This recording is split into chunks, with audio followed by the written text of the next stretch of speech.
How do you think those two affect you?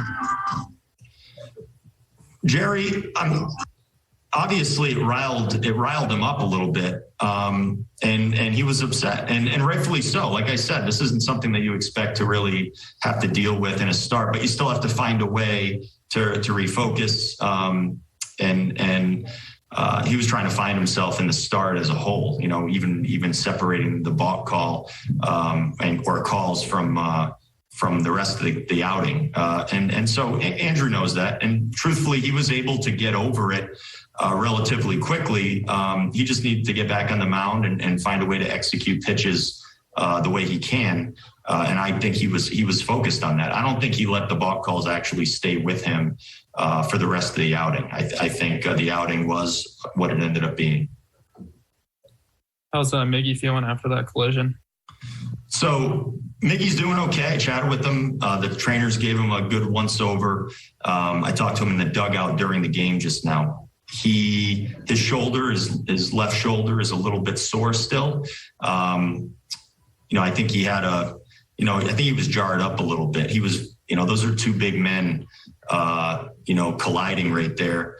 And especially when you're really not in position to take, the hit, it can affect you. So we're going to wait and see how he is tomorrow. We don't see anything right now that kind of warrants any kind of further, injury related IL type discussion. We'll see how he is. Mickey rarely complains about anything physically. He just plays, he's a pretty durable guy to say the least. And Polo keeps extending that career high in homers.